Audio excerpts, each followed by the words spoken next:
Hi friends, welcome back to Sri Mahalakshmi home foods అండి. ఈరోజు నేను చూపించబోయే వీడియో ఏంటిదంటే టమాటా కర్రీ అండి. టమాటా ఫస్ట్ స్టవ్ ముట్టేసి బార్లు పెట్టి కొన్ని ఆయిల్ వేసి ఆనియన్స్ వేసినండి. ఇది కొంచెం మగ్గినాక అల్లం వెల్లిపాయ పేస్ట్ వేసుకున్నాం. అల్లం వెల్లిపాయ పేస్ట్ వేసుకోవాలండి.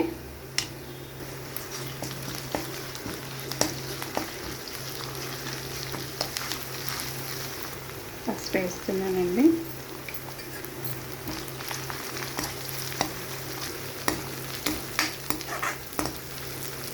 తర్వాత ఈ టమాటాలు కట్ చేస్తున్నవి వేస్తున్నానండి.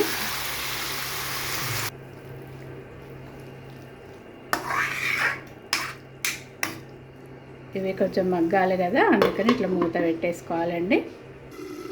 ఒకసారి మూత తీసి చూద్దామండి. ఇంకా కొంచెం దగ్గరికి రావాలండి. ఇంకా కొంచెం ఉడకాలి.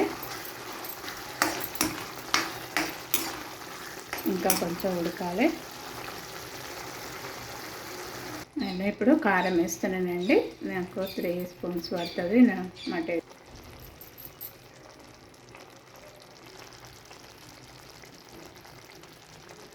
మా కారము చప్పగా ఉంటాయి కాబట్టి ఎక్కువ వేస్తున్నా.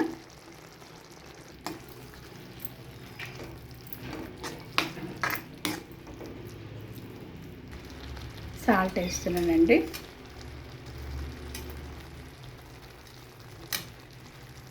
ఇప్పుడు ఇవన్నీ కలిసేటట్టుగా మంచిగా కలుపుకోవాలండి. కలిపి కొంచెం మూత పెట్టేసేయాలి. ఇలా కొంచెము మూత పెట్టుకుందామండి. ఇప్పుడు మూత తీసి చూద్దామండి. ఇట్లా ఆయిల్ కొంచెము పైకి రావాలండి. ఇట్లా ఆయిల్ వచ్చింది కదా, ఇప్పుడు ఏం చేయాలంటే కొంచెం ధనియాల పొడి వేసుకుందామండి.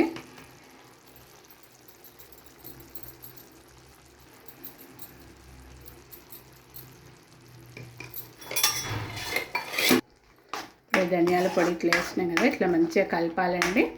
ఒకసారి కలిపి మళ్ళీ కొంచెం సేపు ఒక 5 నిమిషాలు మూత పెట్టేసేయాలి. ఈ టైంలో కొంచెము కొత్తిమీర వేసుకోండి. కొత్తిమీర వేసుకొని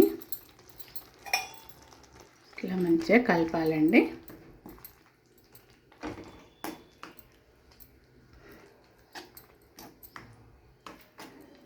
కలిపి ఒకసారి మూత పెట్టాలండి. టమాటా కూర రెడీ అయిపోయింది, తీసేస్తుందండి. టమాటా కర్రీ ఇలా రెడీ అయిపోయిందండి. నా వీడియో చూసి మీరు కూడా ఇలా చేసుకోండి. నా వీడియోకి ఒక లైక్ చేయండి, షేర్ చేయండి, సబ్స్క్రైబ్ చేయండి. బాయ్.